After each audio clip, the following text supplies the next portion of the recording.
Picture this. It's Saturday morning, you're ready to take your stepson to the Little League game, cap, travel mug, you're hyped. And the school office says, we need permission from the biological parent. You freeze. The kid looks at you like you just turned the game into a test you didn't study for. That's scary, and honestly, surprisingly common. Welcome to Danny's Den. Today we're untangling what step-parents can actually do and what paperwork keeps your family running. Let's chat. In the next 10 minutes, I'll prove this. Simple paperwork and consistent communication protect your family routines more than saying, I'm a parent ever will. I'll give the scripts, the forms, and the quick fixes that actually work. First, real talk. What's the legal reality? Living with a kid doesn't automatically make you a legal decision maker. You can absolutely set house rules, bedtime, screens, who sits where, and enforce them when they're in your home. But official authority, school pickup, medical consent, interstate or international travel, usually belongs to the biological or legally adoptive parents. Schools often rely on an authorized pickup list. No name? Staff are trained to hold the child until a custodial parent arrives. It's a paperwork problem, not a personal judgment. A signed authorization on school letterhead or a documented emergency contact solves most pickup headaches. Small effort, big payoff. Medical decisions trip people up a lot. In true emergencies, doctors can act to save a life.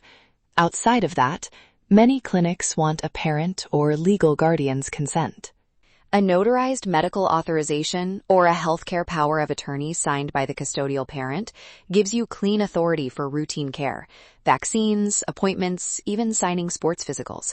Keep a copy on your phone and another in the car. Travel is another spot where people get surprised.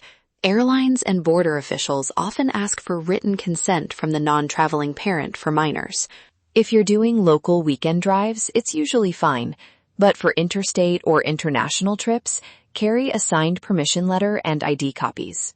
A simple line like, I, parent name, authorize adult name to travel with my child name, on dates, signed and dated, often does the trick.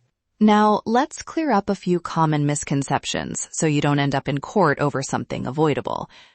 Misconception 1. Being a stepmom or stepdad makes me a legal parent. Not by default. Misconception 2. If the biological parent is out of the picture for a little while, I can take over. In the short term, you can act practically. Long term, you need legal steps. Misconception 3. If we agree at home, that's enough. Agreements matter, but written is better, especially when official forms come up. Okay, boundaries at home. This is where relationships really live. Short, consistent language wins. Try scripts like, when you're here, this is our rule. When you're at mom's, we'll follow hers. Frame it as care, not control. Consistency helps kids feel safe. When you need to address the biological parent about policy, say bedtimes or permission for a school trip, lead with partnership. I know. Easier said than done, right? I want us to be on the same page for Jamie's routine. Can we agree on who handles screen time on weekends? Then jot down that quick agreement so you don't get into a he said, she said later. If a conversation goes sideways, yep, it happens. Pause. Suggest a mediator or suggest sending a short, neutral text summarizing the outcome. That simple step calms tempers and creates a record. And for the romance piece, tiny gestures matter. Thank your partner for trust. Ask before making parental-level calls, and avoid unilateral big moves. Those heavy-handed choices can breed resentment and complicate custody issues down the line. Now, sports and weekend rituals. These are emotional glue. Think Sundays, the yelling at the Eagles game, pancakes on Yankees morning, a lucky hat you can't touch. Protect those routines with simple steps. A standing permission slip for frequent events, a note for the coach naming you as an authorized pickup, and a shared family calendar so responsibilities don't vanish into the ether. If loyalties clash, Say you're an Eagles fan and your stepkid roots for the rival, use rituals to build connection. Let everyone pick one cheer or play a first inning song. Those tiny rituals turn rivalry into shared memories. Quick music moment. Pick one song that signals game day or homework's done.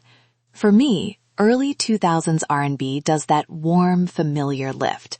The chorus snaps everything into place, and suddenly pancakes taste better. Before we go, 2 checklists, fast. Paperwork first. Get a signed school pickup authorization, a notarized medical release, and travel consent for out-of-state or international trips. Relationships second. Set a short written agreement about routines, keep conversations collaborative, and bring in a mediator or lawyer if things stay tense. Here's the bottom line. Simple paperwork and consistent communication protect your family routines more than saying, "I'm a parent," ever will. Repeat that to yourself when things get messy. Your role matters more than your title. If you want personal legal advice, talk to a family law attorney in your area.